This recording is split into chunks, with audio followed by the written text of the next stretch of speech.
শ্রমিক এবং রপ্তানি এই দুইটা শব্দ, পণ্য রপ্তানি হয়, মানুষ রপ্তানি না হোক, এটাকে একটা সম্মানজনক জায়গায় আমরা নিয়ে যাই।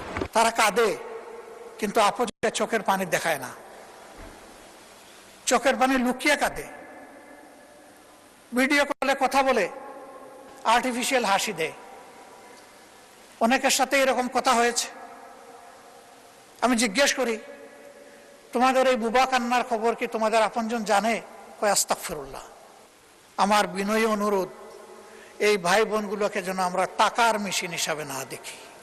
আমি এটা বলছি না যে তারা না হলে আমাদের দেশ চলবে না, তবে আমি এটা জোর দিয়েই বলছি, তারা হলে এই দেশটা আরো ভালো চলবে। আরো যেখানে ভালো চলবে সেখানে আমরা কেন তাদেরকে উপেক্ষা করব? আমি অনেকগুলো সংসদে অংশগ্রহণ করার সুযোগ পেয়েছি। কোনো বিরোধী দলের নেতাকে কোনোদিন কোনো প্রস্তাব দিতে দেখিনি কোনো সংসদে। এই প্রস্তাবটি জনকল্যাণের জন্য আপনি দিয়েছেন, সেই জন্য আপনাকে ধন্যবাদ জানাই। দেশের কল্যাণে এই বক্তব্য কাজে লাগবে। আপনি ইউ টেক ইউর টাইম, আপনি যুক্তিসঙ্গত যতক্ষণ লাগে আপনি বলুন। ধন্যবাদ মাননীয় স্পিকার। এই বিষয়টা আমলে নিয়ে হাউসে আলোচনার সুযোগ দেওয়ার জন্য আমি আরেকবার আপনাকে আন্তরিক অভিনন্দন জানাচ্ছি। এ পর্যন্ত যে কয়েকজন মাননীয় সংসদ সদস্য কথা বলেছেন, তারা আমাদের সকলের প্রাণের কথাগুলোই বলেছেন। এই জন্য আমি তাদের সকলকে আন্তরিকভাবে ধন্যবাদ জানাচ্ছি।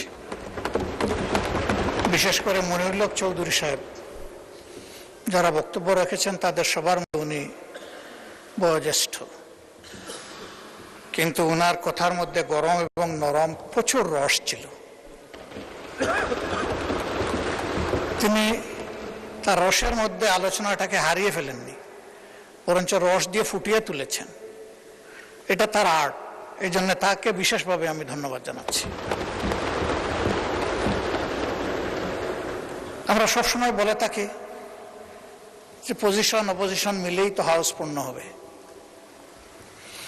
আর এই হাউসের প্রতি সারা দেশবাসীর প্রত্যাশা।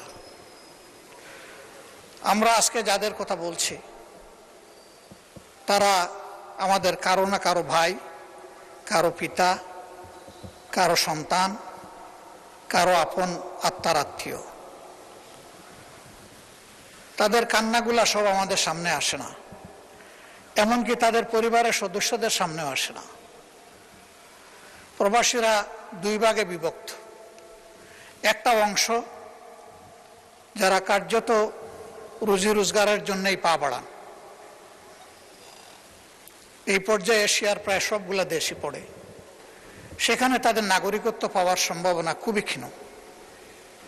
অল্প কিছু সংখ্যক ভাগ্যবান মানুষ যারা ইনভেস্টর ক্যাটাগরিতে হিউজ পরিমাণ ইনভেস্ট করে, সেখানে তারা একটা স্ট্যাটাস পান, কিন্তু তা হাজারও একজন হবে না,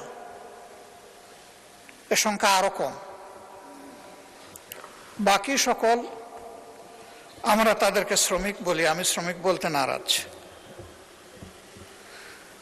তারা সবাই শ্রমিকও নন আসলে, এর মাঝে বিভিন্ন কর্তা হিসাবে অনেকে দায়িত্ব পালন করেন। আমি এই শব্দটার পরিবর্তন চাই, তাদের জন্য সম্মানজনক কোনো শব্দ ব্যবহার করা। এক শব্দে সবাই অ্যাকোমোডেট হবেন। আমরা খুবই আনন্দিত, আমাদের এই হাউসে বাংলা, উর্দু, ফার্সি কবিরাও আছেন। তারা যদি এরকম কোনো ভালো শব্দ নিয়ে আসেন যেটা অন্তত তাদেরকে মানসিকভাবে কিছু সান্ত্বনা দেবে, যে দেশ তাদেরকে ভালোবাসা এবং শ্রদ্ধার জায়গা থেকে দেখে, তো আমি অনুরোধ করব, এই শ্রমিক এবং রপ্তানি এই দুইটা শব্দ, পণ্য রপ্তানি হয়, মানুষ রপ্তানি না হোক, এটাকে একটা সম্মানজনক জায়গায় আমরা নিয়ে যাই। মাননীয় স্পিকার, যারা বিশেষ করে পশ্চিমের দেশগুলোতে যাচ্ছেন, তারা সাধারণত ফিরে আসার নিয়তে যান না, তারা যান সেখানে থেকে যাওয়ার নিয়তে। এর মধ্যে দুইটা ক্লাস, একটা স্রেফ ভাগ্য অন্বেষণে, আর একটা তারা জ্ঞানের অন্বেষণে। জ্ঞানের অন্বেষণে কারা যায়? দুই ধরনের মানুষ, যাদের ফিনান্সিয়াল এবিলিটি আছে পিতামাতার, তাদের সন্তানরা যায় নিজ দায়িত্বে নিজ খরচে। আর যাদেরকে আল্লাহ তাআলা চমৎকার মেধা দিয়েছেন, মা বাপ গরিব, তারা যায় ফুলব্রাইট বা কোনো ধরনের স্কলারশিপ নিয়ে। এই দুই তারা সেখানে শিক্ষা নেওয়ার পরে ওই সংশ্লিষ্ট দেশগুলোতে সার্ভিস দিচ্ছেন। ইতিমধ্যে শুনেছেন বিমানে যে ওয়াইফাই সংযুক্ত হয়েছে, এর মেইন কারিগর ব্যক্তিটি কিন্তু বাংলাদেশের। তার টিমে 13 জন ছিল, সেই লিড করেছে টিমকে। 4G থেকে 5G-তে নেওয়ার ফার্স্ট স্টেপটা যিনি নিয়েছেন তিনিও একজন বাংলাদেশী। অবশ্য এখন তিনি বাংলাদেশের একটা বিশেষ জায়গায় সার্ভিস দিচ্ছেন। এই ধরনের মণিমুক্তাগুলো দেশ থেকে চলে গেল, আমরা দেশকে সাজাবো কি দিয়ে? এই জন্য আমি ফিল করি আমাদের ফিনান্সিয়াল রিমিটেন্স তো অবশ্যই লাগবে দেশের অর্থনীতির চাকা চালু রাখার জন্য, কিন্তু তার চাইতে কম ইম্পর্টেন্স নয়, আমাদের এখন প্রয়োজন ইন্টেলেকচুয়াল রিমিটেন্স। দুনিয়ার বিভিন্ন উদীয়মান শক্তি এবং দেশ তাদের তরুণ যুবক যুবতীদেরকে ইনসেন্টিভাইজ করেছে, তাদেরকে মূল্যায়ন করেছে, সসম্মানে তাদেরকে দেশে ফিরিয়ে এনেছে। উদাহরণস্বরূপ বলতে পারি পাশের দেশ ভারত। একসময় তাদের দেশে সেই রকম স্কিল হ্যান্ড কোনো কার্ডিয়াক সার্জন ছিল না। তারা দেবী শেঠিকে, তাদের মুক্তাকে তাদের দেশে ফিরিয়ে এনেছে এবং তাকে বলেছে তুমি কি চাও? সে বলেছে আমি টাকা পয়সা চাই না, আমি একটু সম্মান চাই, আর আমার কাজের জন্য আমি একটা কমফোর্ট জোন চাই। বিদেশে যাদের সাথে কথা হয়েছে আমাদের সেই মণিমুক্তাগুলো একই কথা বলে যে আমরা একটু সম্মান চাই এবং একটা কমফোর্ট জোন চাই, যাতে কোনো ধরনের অযাচিত হস্তক্ষেপ ছাড়া আমি আমার মেধার স্ফুরণ এবং বিকাশ ঘটাতে পারি। আমি মাননীয় প্রধানমন্ত্রী থাকলে খুব কৃত হতাম, ভালো লাগতো কথাগুলা সরাসরি তিনি শুনতেন। নিশ্চয়ই কেউ না কেউ তাকে এগুলা কনভে করবেন বলে আমি আশা করি। আমি অনুরোধ করব যে তিনি এই বিষয়টার প্রতি অবশ্যই গুরুত্ব দেবেন। আমাদের ফিনান্সিয়াল রিমিটেন্সের পাশাপাশি তিনি যেন ইন্টেলেকচুয়াল রিমিটেন্সটাকে গুরুত্ব দেন, তাহলে সমাজের বহু জায়গায় আমরা নূতনত্ব খুঁজে পাব এবং তাদের মেধা এই জাতিকে সকলের সাথে একত্রিত হয়ে সামনে এগিয়ে নেবে। আমি এটা বলছি না যে তারা না হলে আমাদের দেশ চলবে না, তবে আমি এটা জোর দিয়েই বলছি তারা হলে এই দেশটা আরো ভালো চলবে। আরো যেখানে ভালো চলবে সেখানে আমরা কেন তাদেরকে উপেক্ষা করব? এই লোকদের আরো কিছু বঞ্চনা আছে। তারা সাধারণত মারা গেলে এদেশে এখন আর ফিরে আসে না। এক সময় 2 দিন, 5 দিন, 7 দিন, 13 দিন, 15 দিন পরে তাদের লাশ ফেরত আসতো। এখন সবাই বুঝেছে যে এই কাজটা সঠিক নয়, বরঞ্চ তাদের ফ্যামিলি নিয়ে যে দেশে তারা থাকেন এখন তারা চেষ্টা করেন লাশটা যেন ওখানেই দাফন হয়েছে। তাদের এখানে আমাদের কাছে এইরকম কোনো চাহিদা নেই যে আমাদের লাশটা বিদেশে নিয়ে যান, কিন্তু তারা জীবন্ত যখন আসে তখন লাশের চাইতে খারাপ পরিণতি কোনো কোনো ক্ষেত্রে তাদেরকে ভোগ করতে হয়। আমরা তাদের প্রতি কৃতজ্ঞতা দেখাতে পারি না, এমনকি কারো কারো আপনজন, আপন ভাই তাকে তার প্রপার্টি থেকে ডিপ্রাইভ করে, বিভিন্ন ধরনের আইনের জটিলতায় ফেলে দেয়, মিথ্যা মামলা দিয়ে হয়রানি করে। আর পাশের বাড়ির লোকেরা তো আছে, সেখানে যদি পরিচিত আগে থেকেই বিরাজমান কোনো শত্রুতা থাকে সেটা আবার আগুনের মধ্যে ঘিল ঢেলে দেয়। এই সমস্ত জটিলতায় তারা যখন পরে আইনের আশ্রয় নেন, তখন যেখানে গিয়ে তারা সাশ্রয়টা চান, শান্তিটা খুঁজে পেতে চান, ওখানে গিয়ে আরেক তারা হয়রানির মুখোমুখি হন। ওখানে যাওয়া মাত্রই তাদের কাছে বিরাট অঙ্কের একটা কিছু চেয়ে বসা হয়, কারণ মনে করে এই লোকগুলা টাকার মেশিন, চাইলেই পাওয়া যাবে। আমি চাইবো না কেন? যদি কেউ টাকা দিতে পারলো তো হয়তো তার কিছু কাজ হলো, যদি দিতে পারলো না তাহলে চোখের পানি মুছে মুছে আবার দেশ থেকে তাকে বিদায় নিতে হলো। তাদের এই কান্নাগুলো আছে। জমি ট্রান্সফারের ব্যাপারে কিছু জটিলতা নতুন করে তৈরি করে গেছে প্রিভিয়াস ফেসিবাদী সরকার। আমি বর্তমান সরকারকে বিনয়ের সাথে অনুরোধ করব, সেই বিষয়গুলো দেখা দরকার, কগনিজেন্সে নেওয়া দরকার। মাননীয় আইনমন্ত্রী আছেন, যেখানে যেটুকু এটাকে ডিফিউজ করা যায়, ইজি করা যায়, রিলিজ করা যায়, সেটা অবশ্যই করা উচিত। কারণ আমরা তাদেরকে বাদ দিয়ে আমরা নই, তাদের সহই তো আমরা। আর এশিয়াতে যারা আছেন তাদের কান্নাটা অন্যরকম। তাদের ব্যাপারে অনেকেই কথা বলে গেছেন, আমি কথাগুলো রিপিট করব না, যেহেতু তারা অলরেডি বলে ফেলেছে। তারা কাঁদে, কিন্তু আপনকে চোখের পানি দেখায় না, চোখের পানি লুকিয়ে কাঁদে। ভিডিও কলে কথা বলে আর্টিফিশিয়াল হাসি দেয়। অনেকের সাথে এরকম কথা হয়েছে। আমি জিজ্ঞেস করি, তোমাদের এই বুবা কান্নার খবর কি তোমাদের আপনজন জানে? কয় আস্তাগফিরুল্লাহ, এগুলা জানানো যাবে না। আমরা কষ্টে আছি, ওদেরকে কষ্টে ফেলতে চাই না। ওরা বুঝুক যে আমরা ভালো আছি, তাহলে আমাদের কষ্ট আমরা কিছুটা ভুলে থাকতে পারবো। এখানেও কাঁদবো, ওখানেও কাঁদবে, এ তো হয় না। এরা কত মহৎ, নিজের কান্না বুকে চেপে আপনজনকে ভালো রাখে, দেশকে ভালো রাখে। এই লোকগুলোকে আমরা কি আসলে আপনজন হিসেবে নিতে পেরেছি? আমি দেখি না, কষ্ট লাগে। আমরা কি একটু তাদেরকে আপনজনের চাদর দিয়ে জড়াই ধরতে পারি না?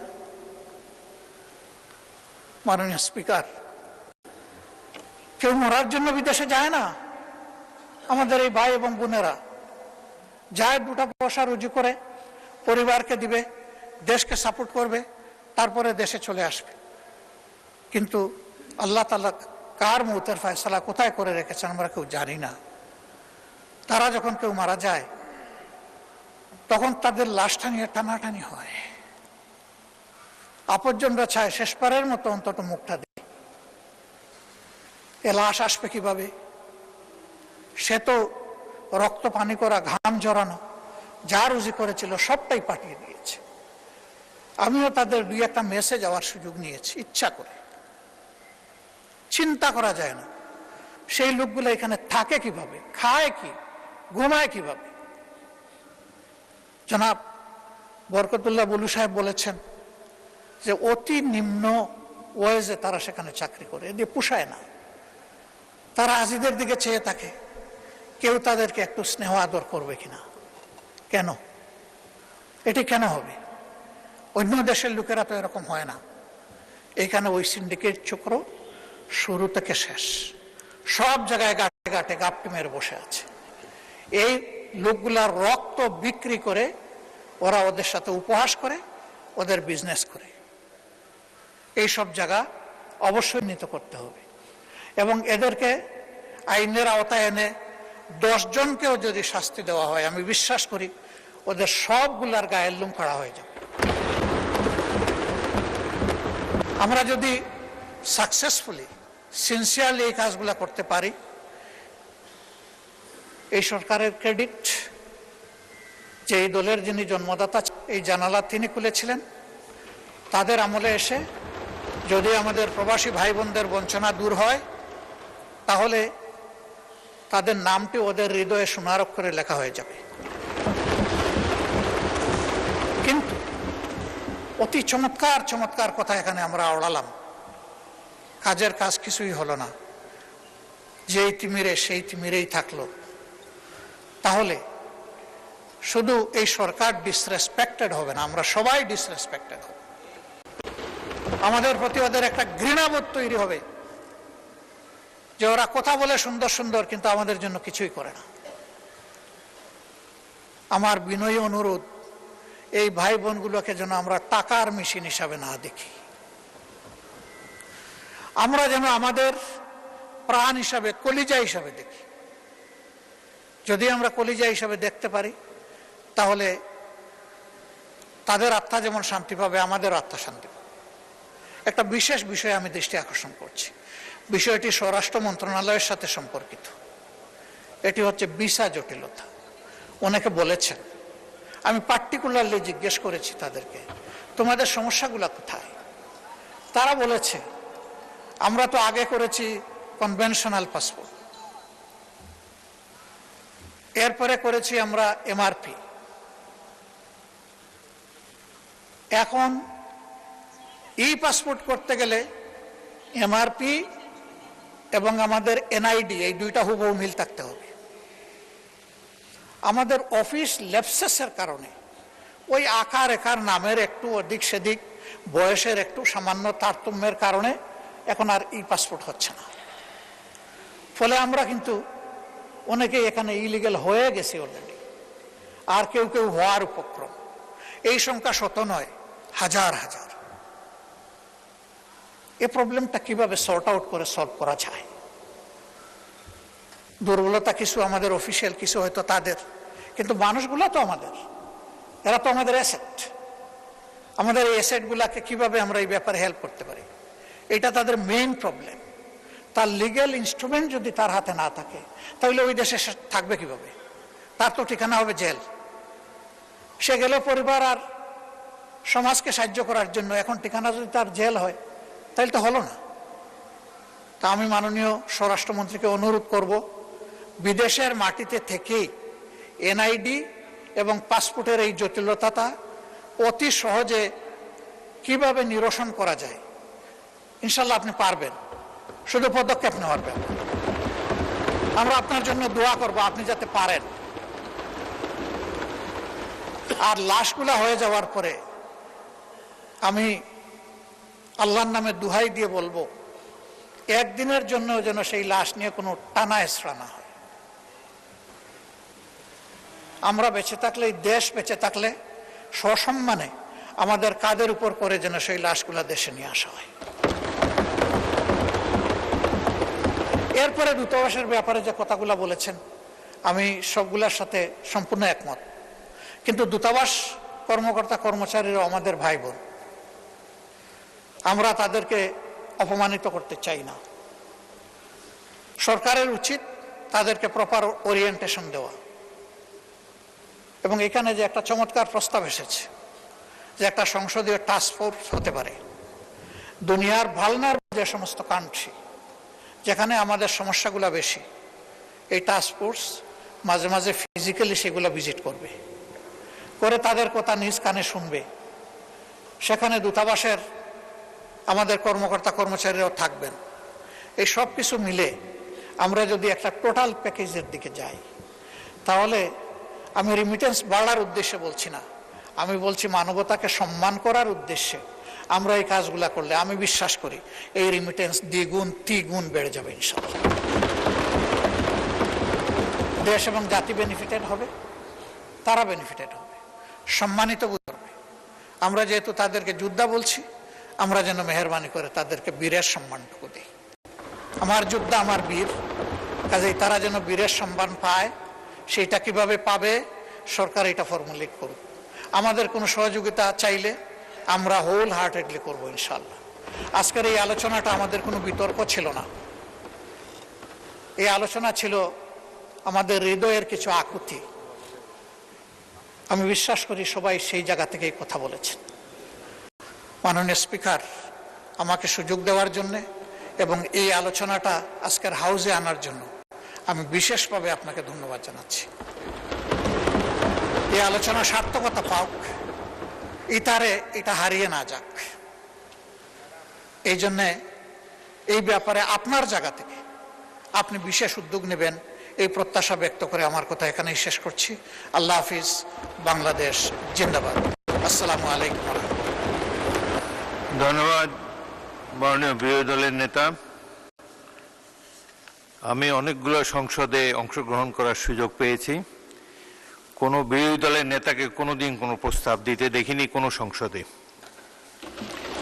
এই প্রস্তাবটি জনকল্যাণের জন্য আপনি দিয়েছেন, সেই জন্য আপনাকে ধন্যবাদ জানাই।